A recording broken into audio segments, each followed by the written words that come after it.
नमस्कार बच्चों, कैसे हो आप सब। आशा करता हूँ आप सब अच्छे होंगे। आज मैं आपके लिए लेके आया हूँ अर्धवार्षिक परीक्षा कक्षा 8 विषय विज्ञान का मॉडल पेपर, जो आपकी आने वाली अर्धवार्षिक परीक्षा के लिए मोस्ट इम्पोर्टेंट प्रश्न रहेंगे। तो आप सबसे निवेदन है कि वीडियो को पूरा देखें और हमारे चैनल को सब्सक्राइब करें। पहला प्रश्न, मिट्टी में पोषक स्तर को बनाए रखने के लिए मिलाया जाता है बीज, खाद, कीटनाशी, जल। ऑप्शन नंबर ब, खाद मिलाया जाता है। क्या मिलाया जाता है? खाद। अगला प्रश्न, गाय में खुरपका और मुंहपका रोग होता है जीवाणु द्वारा, कवक द्वारा, प्रोटोजोआ द्वारा, वायरस द्वारा। ऑप्शन नंबर द, वायरस द्वारा। गाय के अंदर जो रोग होता है खुरपका और मुंहपका, वो वायरस द्वारा होता है। पेट्रोल जैसे ज्वलनशील पदार्थों में लगी आग को बुझाने में उपयोगी है जल, कार्बन डाइऑक्साइड, ऑक्सीजन। इनमें से कोई नहीं। तो ऑप्शन नंबर ब, कार्बन डाइऑक्साइड। यानी पेट्रोल जैसे ज्वलनशील पदार्थों में जब आग लग जाती है तो कार्बन डाइऑक्साइड द्वारा हम बुझा सकते हैं।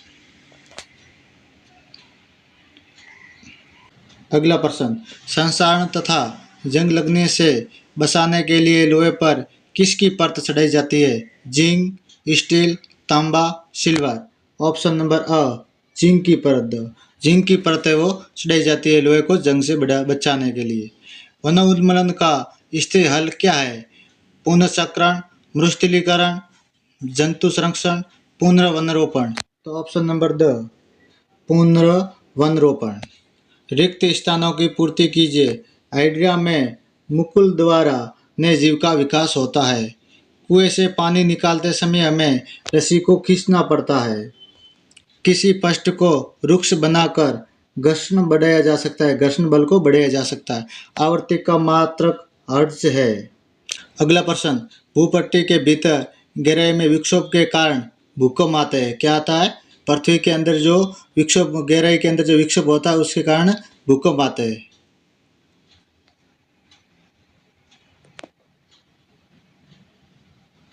निम्न प्रश्नों के उत्तर लिखिए। आगे प्रश्न है, उनके उत्तर लिखने। दो जीवाश्म ईंधन के नाम लिखिए। कोयला, पेट्रोलियम।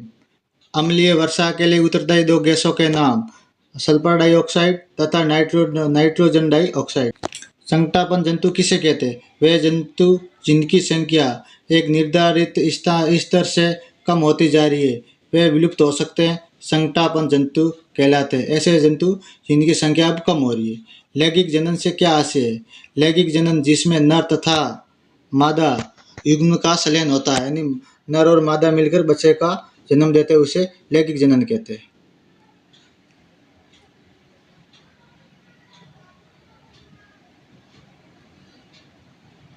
अगला प्रश्न, किशोरावस्था को परिभाषित कीजिए। किशोरावस्था को परिभाषित कीजिए। जीवन काल की वह अवस्था।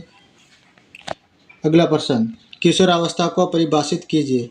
जीवन काल की वह अवधि जब शरीर में ऐसे परिवर्तन होते हैं जिसके परिणाम स्वरूप जनन परिपक्वता आती है, किशोरावस्था कहलाती है। यह अवस्था 11 वर्ष की आयु से प्रारंभ होकर 18-19 वर्ष तक होती है। अगला प्रश्न, यदि गेहूं को खरीफ ऋतु में उगाया जाए तो क्या होगा? चर्चा कीजिए। यदि गेहूं को खरीफ ऋतु में उगाया जाए तो नहीं उगेंगे, क्योंकि उन्हें उगने के लिए अधिक जल की आवश्यकता नहीं होती। वर्षा ऋतु में जल की प्रचुरता में बीज नष्ट हो जाएंगे, इस कारण वो नहीं उगेंगे। अगला प्रश्न, खरपतवार क्या है? खरपतवार वे अवासनीय पौधे हैं या वह जंगली पौधे हैं जो खेत में बोई गई फसल के साथ अपने आप उग जाते हैं, खरपतवार कहलाते हैं।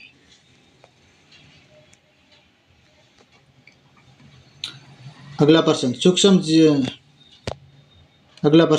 जीवों के मुख्य वर्ग कौन कौन से हैं? सूक्ष्म जीवों के मुख्य वर्ग 4 है।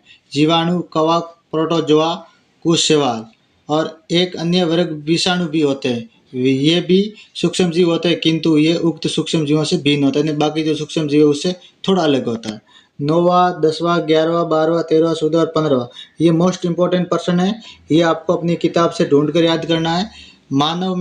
मानव में मादा जनतंत्र का नामांकित चित्र लिंग हार्मोन क्या है, उनका नामांकन इस प्रकार क्यों किया गया है, उनका प्रकार ये बताइए।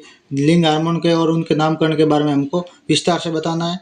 अपने आसपास उपलब्ध विद्युत लेपित वस्तुओं की सूची बनानी है। भूकंप से बचाव के लिए क्या क्या प्रयास करने चाहिए। वन्य जीवन का संरक्षण क्यों आवश्यक है, वन्य जीवन का संरक्षण क्यों आवश्यक है, पेट्रोलियम निर्माण के प्रक्रम को समझाइए, नाइट्रोजन शक्कर का सचित्र वर्णन करना है।